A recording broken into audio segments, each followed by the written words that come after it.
Bismillahirrahmanirrahim. Wa qala radhiyallahu anhu wa yubtiluha al-amalul katsir ka thalathi khatawatin wal aklu wal uklu wasyurbu wa inkishaful aurah illam tustar halan wa wuqu'un najasati illam tulqa halan min ghairi hamlin wa yubtiluha sabku imamin bi ruknaini fi'liyaini wa kadha takhallufu bihima bi ghairi uzrin wa la tasihhu as-salatu khalfa kafirin wa imra'atin wa khunsah. Assalamualaikum warahmatullahi wabarakatuh. Bismillah walhamdulillah wassalatu wassalamu ala rasulillah Sayyidina maulana Muhammad ibn Abdillah wa ala alihi wa sahbihi wa man walah wa la hawla wa la quwwata illa billah amma ba'd. Alhamdulillah, kembali diizinkan oleh Allah subhanahu wa ta'ala hadir di majlis ilmu yang mudah-mudahan membawa manfaat dunia sampai akhirat. Tidak keluar dari majlis ini kecuali semua hajat kita diberikan oleh Allah subhanahu wa ta'ala, dosa-dosa kita diampuni oleh Allah subhanahu wa ta'ala, kita digolongkan orang-orang yang selamat fid dini wad dunya wal akhirah, amin ya rabbal alamin. Hadirin hadirat yang dirahmati Allah subhanahu wa ta'ala, meneruskan pembacaan kitab Ar-Risalatul Jami'ah, Risalatul Jami'ah. Kemarin sudah kita bahas bahwa termasuk perkara yang membatalkan sholat itu al-kalam, ngomong di dalam sholat. Alhamdulillah sudah kita jelaskan. Malam hari ini tetap pembahasan tentang hal yang membatalkan sholat yang berikutnya. Berkata beliau Al-Habib Ahmad bin Zain Al-Habsyi, wa yubtiluha, dan membatalkan itu salat, al-amalul katsir, gerakan yang banyak, katsalathi khatawatin, seperti melangkah ketika salat, tengah-tengah salat dia melangkah sebanyak 3 kali. Wal aklu wasyurbu, termasuk yang membatalkan salat juga, yaitu makan tengah-tengah salat dan minum di tengah-tengah salat. Wan kisyaful aurah illam tustar halan, dan terbukanya aurat di dalam salat illam tustar halan, jika dia tidak menutup itu aurat secara langsung.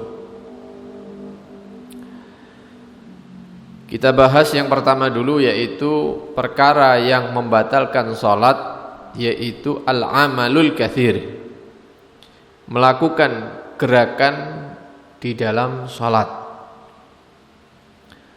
Para ulama kita mazhab Syafi'i,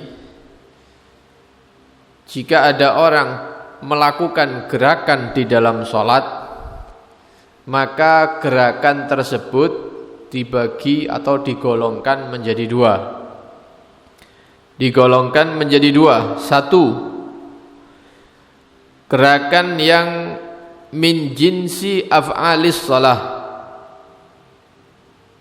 Kalau kita pandang, kalau kita lihat, itu gerakannya mirip dengan gerakan-gerakan salat. Gerakan-gerakan salat itu ya berdiri, mengangkat kepala berdiri misalnya, atau rukuk, atau dia itu dari posisi rukuk mengangkat kepala i'tidal, atau dia sujud, atau dia duduk, persis seperti gerakan-gerakan salat.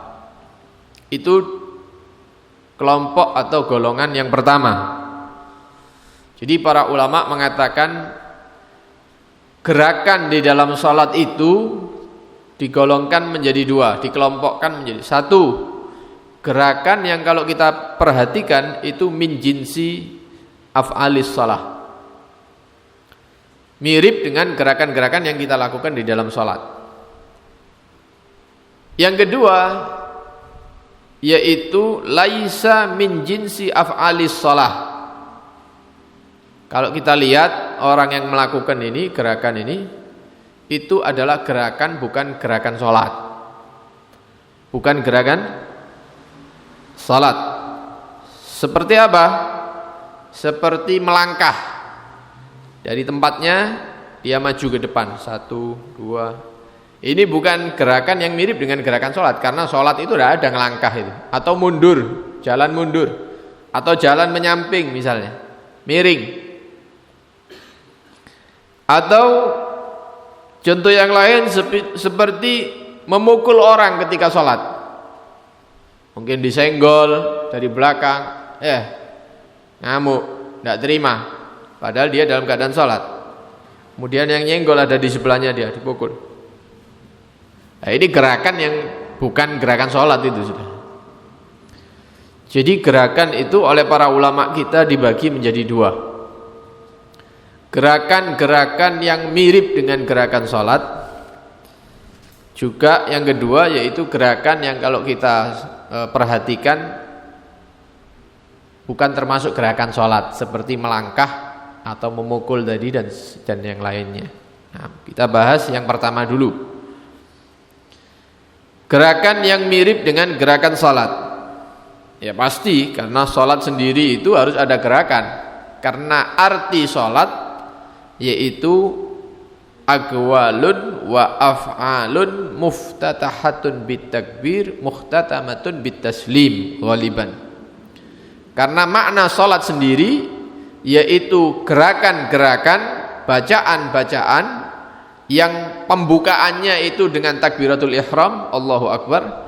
Kemudian penutupnya yaitu dengan salam, assalamualaikum warahmatullah. Itu namanya salat. Jadi orang gerak ketika sholat itu ya wajib, ya harus gerak memang. Nah, nak cerita nih, orang sholat tidak gerak itu tidak ada, kecuali gambaran-gambaran atau keadaan-keadaan yang jarang terjadi. Ya, seperti kaum muslimin misalnya di apa istilahnya, mari perang itu ya, disekap gitu ya. Atau ditawan, ya, ditangkap sama orang kafir. Mari ngono ditaleni. Di tiang-tiang itu ditaleni orang-orang Islam ini. Nah ini apa sholatnya? Ya berarti bacaan tok berarti, tidak ada gerakan. Karena keadaan darurat. Tapi ini pada umumnya tidak sering terjadi. Karena sholat pada umumnya itu pasti ada gerakan, berdiri, rukuk, i'tidal, sujud, duduk, sujud lagi, berdiri lagi rakaat kedua. Ini semua gerakan. Kalau sesuai dengan aturan, ya berarti itu pas, berarti sholat memang. Lah permasalahannya gerakan sholatnya itu lebih. Gerakan sholatnya lebih. Contoh, orang berdiri, setelah itu dia rukuk, setelah rukuk i'tidal. Setelah i'tidal seharusnya dia sujud, tapi dia nambah rukuk, rukuk ya. Rukuk lagi dia. Padahal itu sholat duhur misalnya, atau sholat asar, sholat yang biasa kita lakukan. Rukuk 1 kali setiap rakaat, ini ndak, rukuknya 2 kali. Atau dia sujud bukan 2 kali tapi 3 kali ditambahi. Sujud, duduk, sujud, ya, wis pas ini 2. Duduk, sujud mana? Ping 3. Nah, ini namanya gerakan yang lebih. Kalau diperhatikan, gerakannya mirip dengan gerakan sholat. Berarti ini golongan 1 ini berarti. Nah, tinggal hukumnya bagaimana? Kalau ada orang rukuk 2 kali atau sujud 3 kali, tinggal hukumnya. Maka kita bedakan antara orang yang sengaja melakukan rukuk 2 kali, sengaja melakukan sujud 3 kali, sama orang yang lupa dia. Bu mikir utang ya, atau mikir apa, KP mantu misalnya. Ya, lupa wis rukuk maneh. Berarti dalam keadaan lupa. Maka para ulama mengatakan kalau ada orang melakukan gerakan sholatnya itu lebih seperti rukuk 2 kali atau sujud 3 kali dalam keadaan sengaja, sholatnya batal. Bukan lupa ini, sengaja dia. Loh, ente ini kok rukuknya ping 2? Iya, tak apa-apa. Memang tak sengaja mang iku, ya batal, berarti harus sholat lagi dia. Loh, kok sujudnya 3 kali? Ya wis tak apa-apa. Ya, sholat model anyar misalnya. Harus diulang, batal sholatnya karena dia sengaja. Batal sholatnya jika sengaja. Karena ini mirip orang yang main-main di dalam sholat. Kedolenan ini berarti sholat. Sudah tahu rukuk sekali setiap rakaat kok ditambah. Sudah tahu sujud itu 2 kali tiap rakaat kok ditambah. Ini berarti main-main sholatnya, batal, harus diulang. Kalau tidak sengaja, lupa dia. Seperti kepikiran di dalam sholatnya sampai dia rukuk 2 kali, maka hukum sholatnya tetap sah. Hukum sholatnya tetap sah. Tapi kalau dia tahu ya melakukan kesalahan tadi, disunnahkan sujud sahwi. Sujud sahwi itu dilakukan di akhir rakaat. Mari tasyahud, at-tahiyatul mubarakat sampai selesai, sholawat Allahumma sholli ala sayyidina Muhammad wa ala. Kemudian baca doa-doanya, mungkin sholawat Ibrahimiyah ya seperti yang kita jelaskan dulu. Selesai mau salam, karena dia melakukan kesalahan tadi, lupa, disunahkan sujud sahwi. Sujud dia, jangan salam, sujud sunnah ya. Kemudian membaca subhana man la yanamu wa la yashu. Maha suci Allah yang tidak pernah tidur dan tidak pernah lupa. 2 kali duduk, sujud lagi, sujud sahwi, karena sujud sahwi itu 2 kali. Sujud sahwi lagi, baca lagi subhanalladzi la yanamu wa la yashu. Baru duduk, ndak usah tahiyat maneh, langsung salam. Assalamualaikum warahmatullahi wabarakatuh. Assalamualaikum warahmatullahi wabarakatuh. Ini kalau dia rukuk 2 kali, sujud 3 kali dalam keadaan lupa, sholatnya ndak batal, tapi disunnahkan sujud sahwi sebelum salam, terakhir sholat. Lek gak sujud sahwi ya apa? Ndak apa-apa, ndak masalah. Karena hukumnya sunnah. Nah, ini adalah golongan 1, kelompok yang pertama, gerakan yang mirip dengan gerakan tapi lebih gitu aja. Tapi lebih. Sekarang kita bahas yang berikutnya, yaitu gerakan sholat yang kedua ini. Gerakan sholat yang tidak mirip. Kalau kita perhatikan, kita lihat tidak ono gerakan sholat model seperti itu. Seperti maju melangkah ke depan, mundur misalnya, miring, mukul orang, loncat misalnya, garuk-garuk misalnya. Nah, ini gerakan-gerakan yang tidak mirip dengan gerakan sholat. Maka kelompok yang kedua, golongan yang kedua ini oleh ulama kita dibagi menjadi 3. 1, gerakan yang dianggap parah, berlebihan. 2, yaitu gerakan yang tengah-tengah. 3, yaitu gerakan yang dianggap ringan. Ada 3, gerakan yang dianggap berlebihan, parah betul. Yang kedua, gerakan yang di tengah-tengah. Yang terakhir yaitu gerakan yang dianggap ringan, gerakan ringan.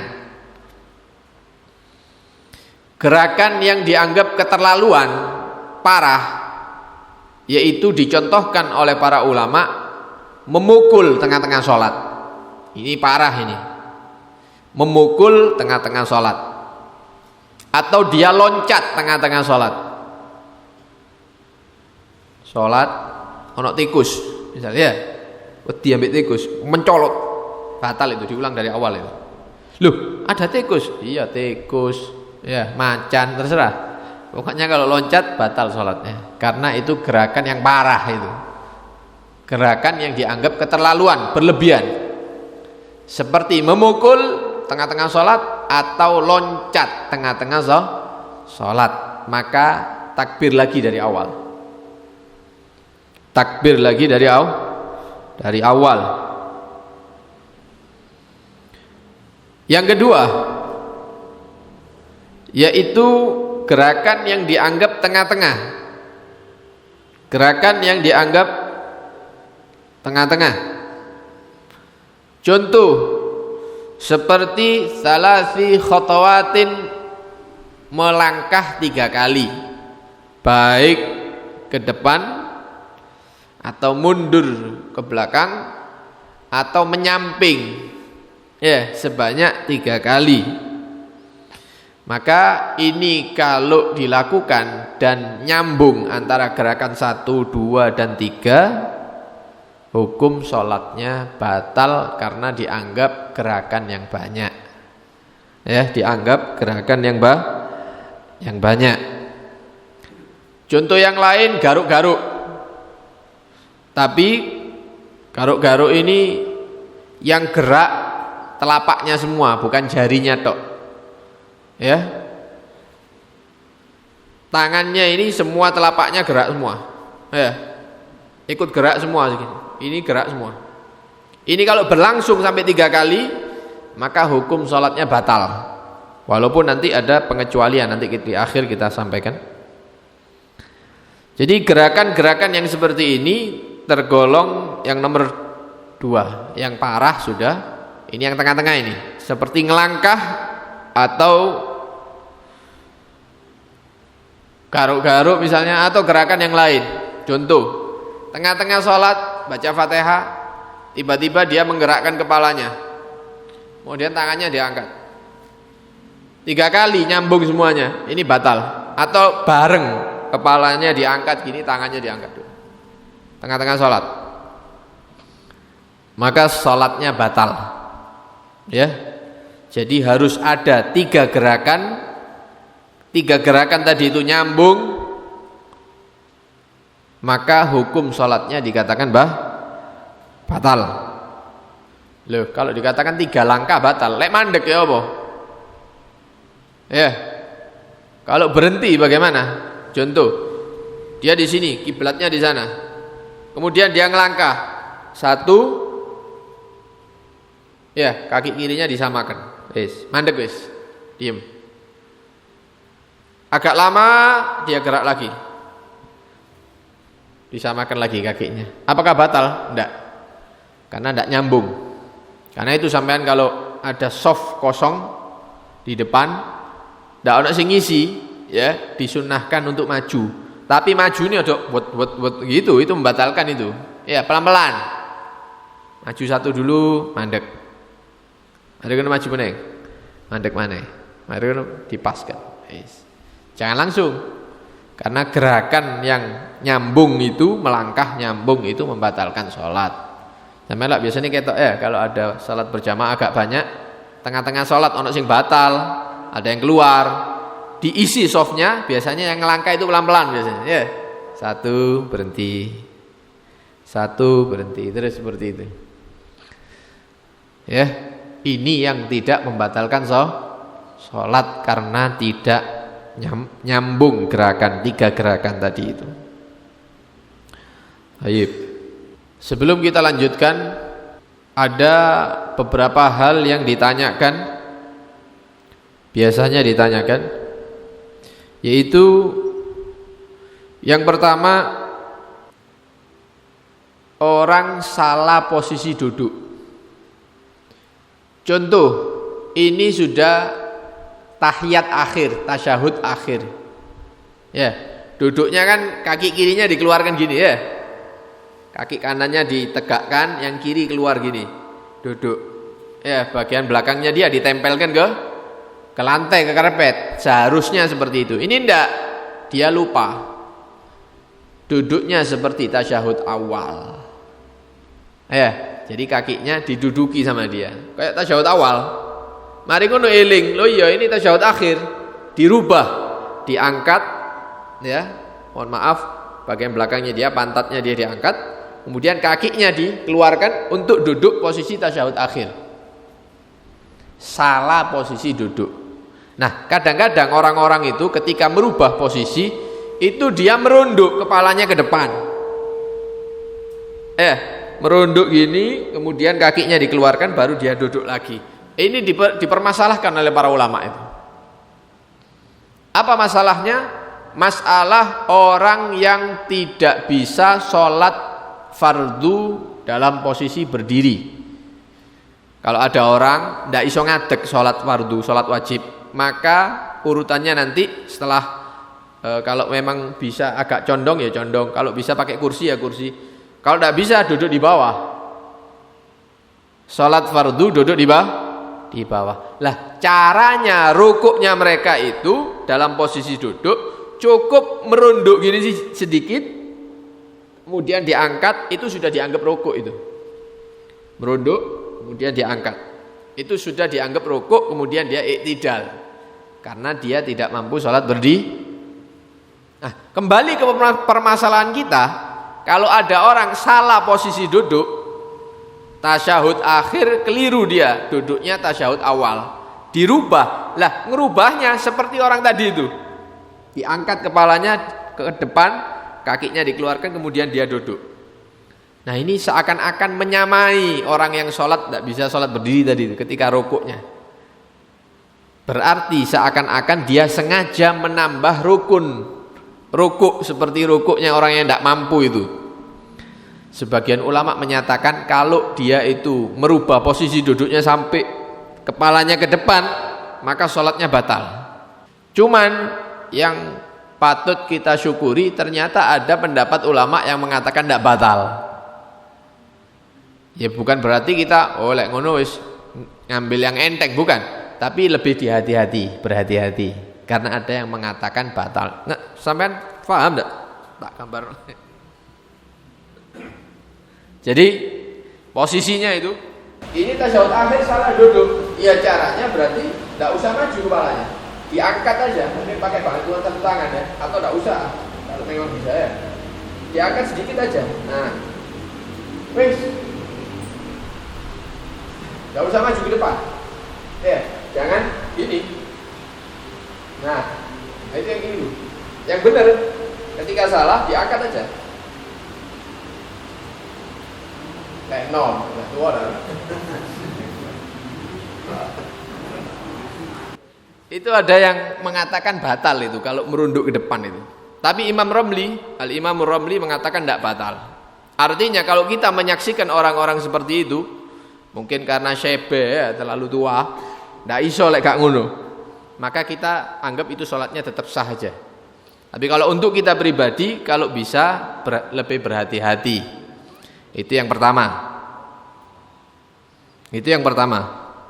Yang kedua yang ditanyakan juga yaitu ada orang kalau dari posisi iktidal menuju sujud dia itu duduk dulu. Dari iktidal dia mau sujud. Kalau mau sujud kan tinggal sujud aja. Iktidal gini. Ya iktidal kemudian sujud. Caranya gimana? Ya ini diletakkan dulu. Nah, baru tangan, baru kepala. Itu cara yang benar. Ya, Syafi'i, madzhab Syafi'i. Tapi yang dia lakukan apa? Iktidal ketika mau sujud, bukan hanya ini saja yang diletakkan. Ini dia duduk dulu. Lah, baru dia sujud. Apa hukumnya itu? Ketika mau sujud dia duduk dulu. Berarti dia melakukan tambahan julus ini. Duduk tambahan ini berarti. Batal atau tidak hukumnya ini? Orang yang seperti ini, kebiasaan seperti itu. Ulama mengatakan la tabtulu bi ziyadati qu'udin. Seperti ba'dal i'tidal wa qablas sujud. Iktidal dia mau ke sujud duduk sih, baru sujud. Itu hukumnya sah salatnya, tidak masalah. Ya, salatnya tidak dipermasalahkan. Nah, yang ketiga, ada orang sujud di tempat yang kasar. Kemudian kepalanya diangkat lagi sama dia, diangkat sedikit, digeser, pindah, dolek sing agak halus, gitu ya. Mungkin ono karpet kena rokok, apa kena apa namanya?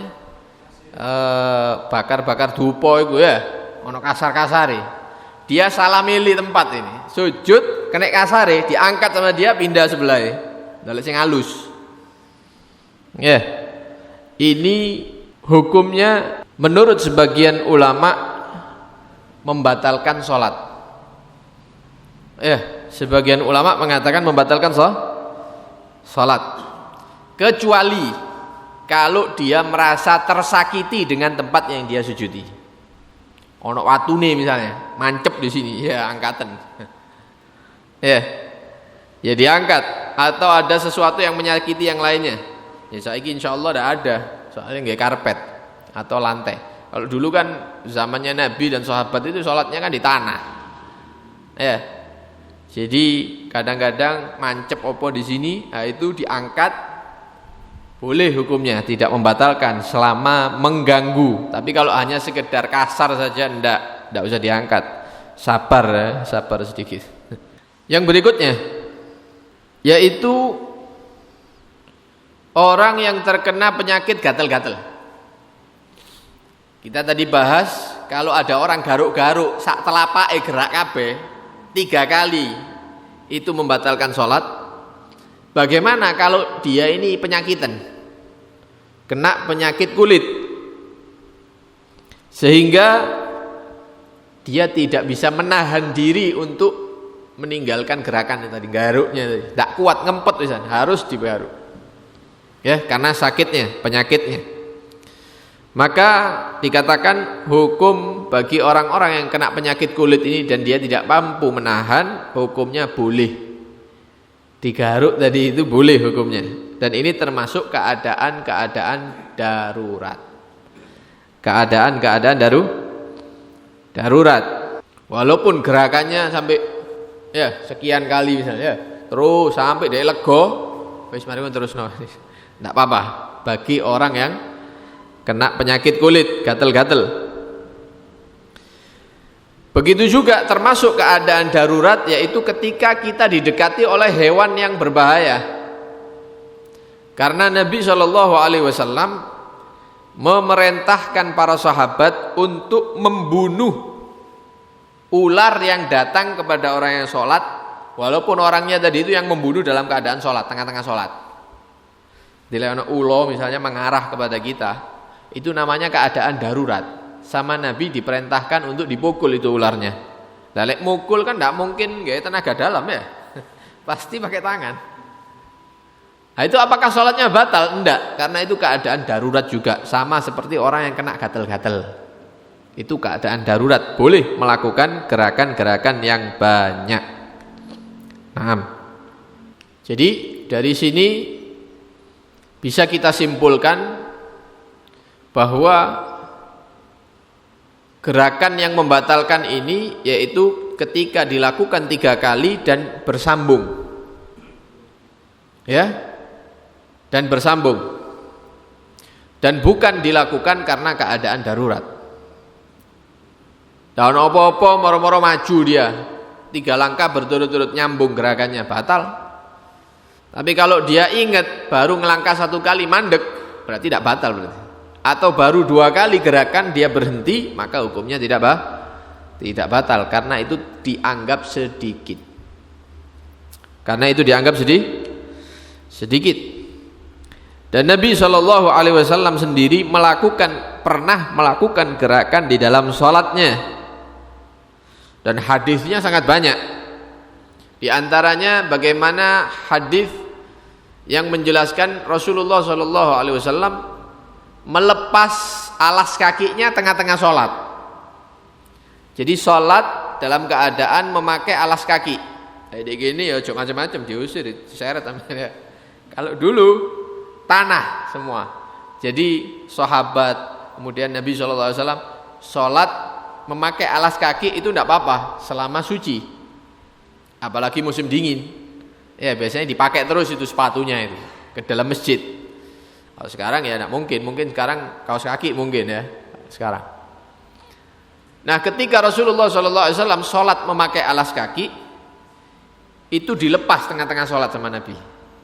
Ya, dilepas, kemudian Nabi melangkah ke samping sehingga alas kakinya itu ada di sebelah kirinya Rasulullah.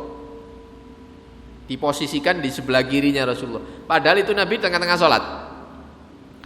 Berarti mengajarkan kepada kita selama gerakan yang kita lakukan di dalam sholat itu adalah gerakan yang sedikit, maka hukumnya tidak membatalkan sholat. Tapi bukan berarti setiap sholat gerak-gerak terus, bukan, ya, bukan. Tapi ini kita membahas tentang hukum batal atau tidaknya, bukan untuk dipraktek. Oh, tidak batal, tak gerak terus saya. Ya, satu rakaat, misalnya dia ngangkat gini atau apa, diem meneng. Rakaat selanjutnya gini meneng. Lo apa gerak-gerak? Lu katanya kan tidak apa-apa. Ya, bukan dipraktekkan, tapi kita bahas hukumnya. Begitu juga pernah Nabi SAW di tengah-tengah sholat itu gendong anak kecil. Ada anak kecil namanya Umamah. Ya. Itu ketika Nabi sholat mendekat. Akhirnya ya, anak kecil ini diangkat oleh Rasulullah SAW. Tuh, ngangkat anak kecil kan perlu gerakan juga. Ya, berarti dari sini kita mengambil hukum gerakan yang sedikit di dalam sholat itu tidak membatalkan. Dan ini menggambarkan juga bagaimana rahmatnya Nabi SAW, walaupun di dalam sholat masih rahmat kepada anak-anak, kepada makhluk yang ada di sekitarnya. Pernah diceritakan Rasulullah SAW itu sholat bersama para sahabat. Sholatnya tidak kok biasanya, tidak seperti biasanya. Ya, cepat, Allahu Akbar, sami Allahu Akbar.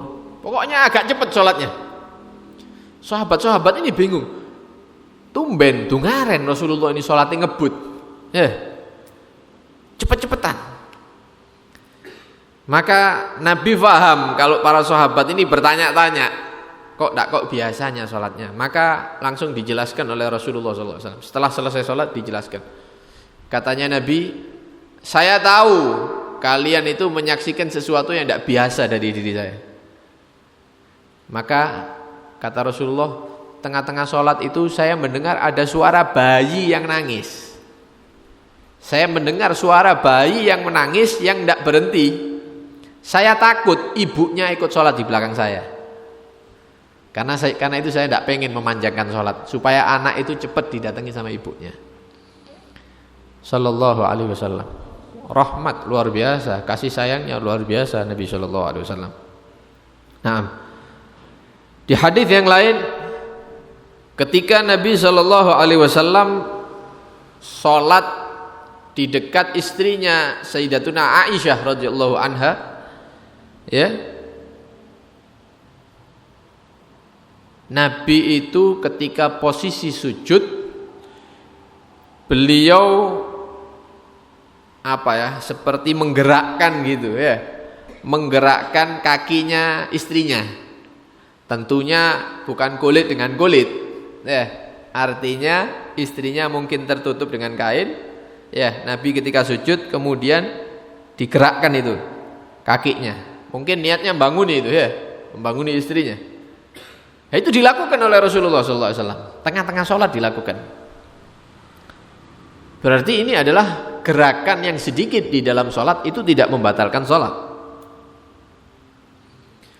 Di hadis yang lain pernah Nabi SAW tengah-tengah sholat ada segerombolan yang mengucapkan salam kepada Rasulullah. Ya, tengah-tengah sholat mereka mengucapkan salam. Assalamualaikum ya Rasulullah. Karena dalam sholat tak boleh ngomong. Akhirnya apa yang dilakukan sama Nabi? Nabi menjawab salam dengan isyarat. Dengan isyarat tangan. Isyarat tangan berarti gerak. Kemudian dikembalikan lagi. Ini juga dalil bahwa gerakan yang sedikit tidak membatalkan sholat. Juga bagaimana perintahnya Rasulullah SAW memerintahkan sahabat ya ketika ada ular yang mendekat kepada mereka, mereka dalam posisi sholat diperintahkan untuk dibunuh dalam keadaan sholat, dan itu tidak batal karena termasuk keadaan darurat. Nah, mudah-mudahan kita paham ini ya. Jadi kelompok atau pembagian yang kedua ini, gerakan-gerakan yang tidak persis dengan gerakan sholat, itu dibagi menjadi 3. Gerakan yang dianggap parah seperti mogul, loncat ya, ini kalau dilakukan langsung batal sholatnya. Yang kedua, yang tengah-tengah seperti tadi, ngelangkah 3 kali ya, kemudian menggerakkan tangan 3 kali atau kepalanya digerak, ini semuanya batal, membatalkan sholat. Kalau sedikit tidak apa-apa, atau dalam keadaan darurat seperti penyakit gatal atau seperti membunuh hewan yang menyerang tadi. Baik. Yang terakhir yaitu gerakan yang dikatakan oleh para ulama gerakan yang ringan. Gerakan yang ringan, tapi dengan catatan jangan diniati buat main-main di dalam sholat. Lek wis niat guyon, niat main-main di dalam sholat, itu langsung batal sholatnya. Walaupun gerakannya seringan apapun, sholatnya langsung batal kalau main-main. Saya ini kadang-kadang heran, sing guyon ini kadang-kadang wong tua-tua kadang-kadang. Terus terang aja, saya menyaksikan kadang-kadang sing guyon itu dudu arek enom, wong tua guyonan. Subhanallah. Wis ana uwane salat. Lho opo iki? Batal itu salatnya kalau main-main. Walaupun ngene tok sekali dah. Niatnya apa? Guyon, batal itu salatnya. Enggak sah salatnya yang dilakukan, harus diulang itu. Nggih. Engko kadang sing ndek ngarepe ya mbok dijerongkokno atau apa ya. Guyonan di dalam salat seperti apapun batal langsung salatnya. Karena itu jangan main-main. Ya, terus kita ini salatnya ndak khusyuk sih main-main kadang-kadang. Ya. Nah, jadi yang terakhir yaitu gerakan salat yang dianggap ringan. Artinya kalau kita lakukan walaupun berkali-kali itu hukum salatnya tetap sah. Apa saja gerakan yang dianggap ringan oleh para ulama, terutama dalam mazhab Syafi'i? Mereka mengumpulkan dalam 2 bait syair. Ada syair-syair begitu ya. Mereka mengatakan fasyafatun wal udhnu wal lisanu wa dzakarun wal jafnu wal bananu tahrikuhunna in tawala au kathur min ghairi udhrin fis salati la yadur. Ada berapa anggota badan kalau kita gerakkan di dalam sholat maka hukumnya tidak dipermasalahkan. 1. Syafatun, bibir, gerak-gerak bibirnya dalam sholat itu tidak ada masalah ya, walaupun sekian kali misalnya tidak ada masalah. Yang kedua, wal udhnu, telinga. Biasanya ada orang yang telinganya bisa gerak-gerak sendiri itu ya. Nah itu kalau gerak-gerak terus telinganya di dalam sholat selama tidak main-main maka hukumnya sah sholatnya.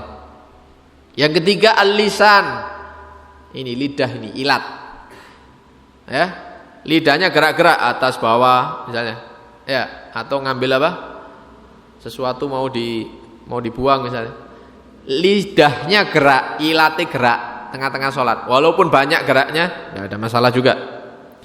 Yang keempat yaitu zakar, mohon maaf karena ini ilmu harus kita sampaikan, kemaluan laki-laki kalau gerak di dalam sholat hukumnya tetap sah sholatnya ya. Yang kelima, kelopak mata ini ya, ojo ketip ae kon lek sholat batal ya ndak ya, tidak ada, karena kelopak mata ini kalau gerak terus ya walaupun sering kedip terus ya itu tidak apa-apa ya, hukumnya dianggap gerakan ringan. Wal banan, yang berikutnya yaitu ini, banan ini apa ya, jari-jari ya. Karena itu saya tadi sampaikan lek garuk-garuk sing gerak ini sak telapak batal kalau 3 kali. Tapi kalau telapaknya meneng ya, yang gerak iki tok lah gini-gini tok, ini walaupun 1000 kali tidak apa-apa ini Karena ini dikatakan khafif. Gerakan yang ringan.